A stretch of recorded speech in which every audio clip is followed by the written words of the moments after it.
Je vais te montrer dans cette séquence que la forme polaire des nombres complexes est également très utile pour traiter des calculs impliquant des puissances négatives de nombres complexes. C'est ce que j'appelle ici des exposants négatifs de nombres complexes.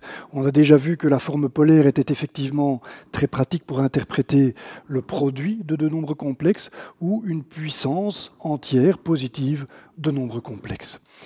Alors, comme tu vois ici dans l'illustration, j'ai mis le portrait de Abraham Demoivre, qui est un mathématicien français qui a travaillé essentiellement dans la première moitié du XVIIIe siècle, c'est-à-dire 100 ans avant Gauss.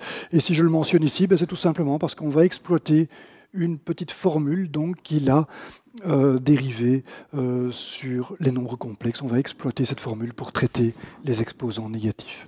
Alors voilà, le point de départ de cette séquence, c'est le point d'arrivée de la séquence précédente, c'est-à-dire que c'est l'expression ici de la puissance positive entière. N est un nombre positif entier.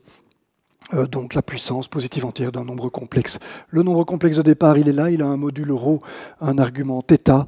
Quand on le met à l'exposant n, le module devient ρ exposant n et l'argument devient n fois θ. C'est le résultat essentiel qu'on a vu dans la dernière séquence.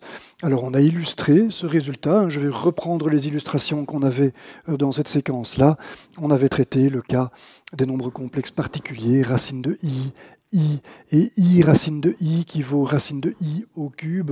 Et on a vu effectivement que la relation qui est ici était très facilement observable. J'ai racine de i ici qui a un argument de 45, θ vaut 45 degrés, et je vois que quand je le mets au carré, quand racine de i est au carré, ça me donne i forcément. Je vois que les 45 degrés de départ deviennent 2 fois 45. 2, pourquoi? Parce que je considère le carré. Le carré, c'est l'exposant 2. Et 2 fois 45, c'est 90 degrés. J'ai bien 90 degrés pour le carré de racine de i, c'est-à-dire i. Et si je mets racine de i à l'exposant 3, si je fais le cube de racine de i, je vais trouver i racine de i, bien sûr. Et à ce moment-là, on voit effectivement que ce nombre a pour argument 135, c'est-à-dire 3 fois 45. 3 fois parce que j'ai mis au cube, et 45 parce que 45, c'est bien l'argument de départ. Voilà, donc on a illustré ça de manière très simple avec ces nombres complexes particuliers. J'y reviendrai tout à l'heure, tu vas voir. Donc voilà, je voudrais maintenant, avant de commencer avec les puissances négatives, je voudrais ici traiter le problème d'un nombre complexe de modules unitaires. C'est un cas particulier de la formule qui est ici. C'est le cas où son module, le module du nombre complexe de départ, vaut 1. Alors si ρ vaut 1 ici, je peux l'enlever, ça ne change rien, ρ vaut 1, donc on ne le voit plus. Et j'ai juste un nombre qui vaut cosinus θ plus i sinus θ. Et ça, c'est bien un nombre de modules unitaires, puisque on sait que le module sera donné par la racine de la partie réelle au carré plus la partie imaginaire au carré, et cosinus carré plus sinus carré, c'est bien 1. J'ai bien ici un nombre de modules unitaires, c'est bien cohérent. Alors, si j'applique la formule ici, pour ce cas particulier de ρ qui vaut 1, 1 exposant n, ça reste toujours 1, je peux donc l'oublier. Quand je vais mettre ce nombre à l'exposant n, comme je fais ici, je mets toute cette parenthèse ici à l'exposant n, je peux maintenant appliquer la formule pour savoir ce que ça va donner, cette opération de mise à l'exposant n ici. Et la formule, comme je disais, on peut supprimer ici le ρ exposant n puisque ça vaut 1, et il me restera donc juste cosinus nθ plus i sinus nθ. Et ça, c'est ce qu'on appelle la formule de Moivre. C'est Abraham de Moivre, le mathématicien français, qui a vécu qui a fait ses travaux, je dirais essentiellement dans la première moitié du XVIIIe siècle et fin XVIIe. Et voilà, il a formulé cette formule pour la première fois. Donc ces travaux, il les a fait à peu près 100 ans avant Gauss. Ça te donne un petit peu une idée du temps qu'il a fallu pour établir la théorie des nombres complexes.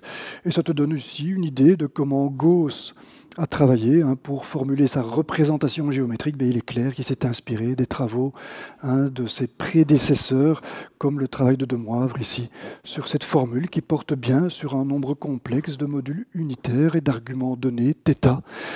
Voilà, il a montré que l'exposant n de ce nombre complexe était tout simplement donné par un nombre complexe dont l'argument est multiplié par n, tout simplement. Et le module, bien sûr, reste unitaire. Voilà.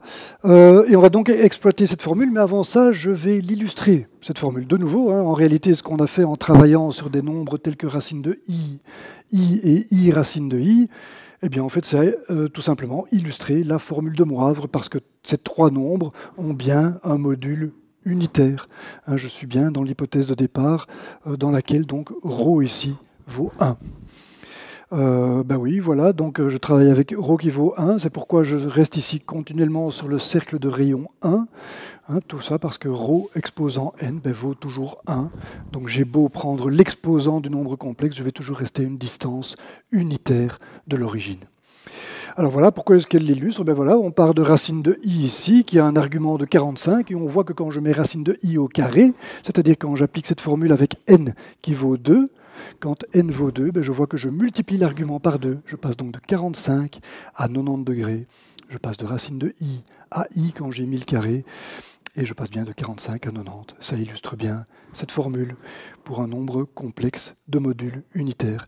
Et de même, quand je mets racine de i au cube, eh bien, je vois i racine de i comme résultat. Et je vois que son argument vaut 3 fois l'argument de départ. 135, c'est bien 3 fois 3 fois 45. Donc voilà, ça c'était juste l'illustration. Maintenant, je vais exploiter cette formule pour traiter le problème des exposants négatifs de nombres complexes. C'est pourquoi je m'intéresse à cette fraction. 1 sur z exposant n, c'est z exposant moins n. N est considéré ici comme un nombre entier positif, et je peux donc appliquer la formule que j'ai ici. Mais donc voilà, je vais donc écrire 1 sur z exposant n, z étant ce nombre complexe-là de départ, eh bien je peux l'écrire, j'ai bien ρ exposant n, parenthèse, cosinus θ plus i sinus θ, le tout exposant n, j'ai bien mis le nombre z à l'exposant n. Et maintenant je vais traiter cette formule, bien sûr, il me faut la manipuler pour essayer de simplifier ce résultat et voir à quel nombre complexe cette expression me conduit. Alors pour ça, je vais procéder par étapes. Je vois ici 1 sur ρ exposant n. Ça, bien sûr, ce n'est jamais que ρ exposant moins n, la puissance négative moins n donc de ρ. Alors ici, pour traiter le reste ici du dénominateur, je vais tout simplement appliquer la formule de Moivre à laquelle on est arrivé ici. Je vois bien que j'ai cosinus θ plus i sinus θ à l'exposant n, et je vois que c'est cosinus nθ plus i sinus nθ. Je peux donc l'écrire, je m'empresse de l'écrire. Et là, j'ai déjà simplifié considérablement l'expression. Je vois que j'ai 1 divisé par un nombre complexe de modules unitaires. Alors, voilà, rappelle-toi, comment est-ce qu'on fait pour diviser un nombre, comme le 1 ici, par un nombre complexe? Voilà, rappelle-toi, je te laisse encore réfléchir 2 secondes. Ça y est, ça revient? Oui, on le multiplie par le complexe conjugué du dénominateur. Et c'est donc ce que je vais faire ici. Je multiplie par cosinus nθ moins i sinus nθ. Alors je multiplie ici au-dessus, voilà, j'ai multiplié par le complexe conjugué ici. Mais bien sûr, pour que ma fraction reste la même, je dois multiplier par la même chose ici au dénominateur. Mais on sait bien que un nombre complexe multiplié par son complexe conjugué, eh bien, ça donne le module carré du nombre complexe. Et je m'empresse donc de l'écrire. C'est bien le module carré que j'ai ici. Et le module carré d'un nombre complexe dont le module vaut 1, ça me donne forcément 1. J'ai bien ici cosinus carré plus sinus carré qui donnera 1. Et donc je peux supprimer le dénominateur, il vaut 1 tout simplement, et le résultat est donc tout simple. Il reste juste cosinus nθ moins i sinus nθ. Alors voilà, avec ce résultat-là, je vais faire un petit peu de manipulation. Je vais considérer le cosinus, le sinus, et je vais profiter de ma connaissance des propriétés de ces deux fonctions sinus et cosinus. Alors je vais commencer par le cosinus. J'ai représenté ici un petit angle que j'appelle alpha. C'est le cercle trigonométrique. J'ai donc ici le rayon de 1. Et j'ai la projection ici qui est le cosinus. Et je me rappelle comme ça que le cosinus de l'angle alpha, c'est la même chose que le cosinus de l'angle moins alpha. Quand je projette cet angle ici sur l'axe des cosinus ici, hein, l'axe horizontal, et j'ai bien la même valeur du cosinus. Hein, le cosinus est une fonction paire. Et donc je peux dire que cosinus nθ ici, c'est égal à cosinus de moins nθ. Hein, tu vas comprendre dans quelques secondes pourquoi je fais ça. Et je peux faire de même avec le sinus. Hein, le sinus de alpha, ben, je vais le retrouver comme la distance qui est ici positive. Hein, pour un petit angle alpha tel que celui-ci, j'ai bien un sinus qui est positif. Et pour moins alpha, ben, j'ai la valeur qui est tout simplement opposée. Ce serait une valeur négative hein, que je retrouve ici donc sous la barre horizontale. C'est bien le sinus de moins alpha qui vaut moins le sinus de alpha. Et ça, eh bien, je vais l'écrire. Je vais dire que moins le sinus de alpha, c'est ici, c'est le sinus de moins alpha. Alpha vaut tout simplement nθ, et voilà. Moins le sinus de nθ, c'est le sinus de moins nθ. Hein, comme ici, moins le sinus de alpha, c'est ceci, c'est bien le sinus de moins alpha. C'est la même chose qui est écrite ici. Et ça, eh bien voilà, je vais pouvoir en profiter pour transformer cette relation. Je peux transformer le cosinus nθ en cosinus de moins nθ. Voilà qui est fait. Et le sinus, le moins sinus de nθ que j'ai là, qu'on retrouve ici, je vais le remplacer par sinus de moins nθ. Et donc je vais avoir un plus sinus de moins nθ ici. Et voilà donc qui est fait. Alors pourquoi est-ce que j'ai fait ça? Eh bien c'est pour faire apparaître partout l'expression de moins n. J'ai moins n ici, moins n là et moins n ici. Et sachant que 1 sur z exposant n, c'est z exposant moins n, eh bien j'obtiens une formule qui me donne le résultat d'un nombre complexe mis à une puissance négative. Rappelle-toi qu'on est parti de n positif, un entier positif pour lequel on a pu appliquer cette formule-ci. Et voilà, on est passé donc de ceci à cette formule-là, qui est en fait tout à fait identique. Il me suffit de considérer que n est un nombre négatif maintenant pour retomber sur cette formule-ci.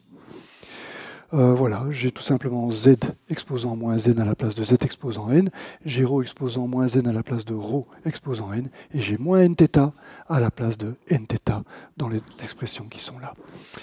Voilà, tout ça pour dire que ben, finalement, l'expression qu'on a ici, elle vaut autant pour des nombres entiers positifs que pour des nombres entiers négatifs. Hein, je peux dire qu'elle est valable pour tout nombre entier, qu'il soit positif ou négatif. Ce sera donc la même formule, il n'y en a qu'une à retenir. Il suffit de savoir que n ici peut être positif ou négatif. C'est tout simple. Voilà.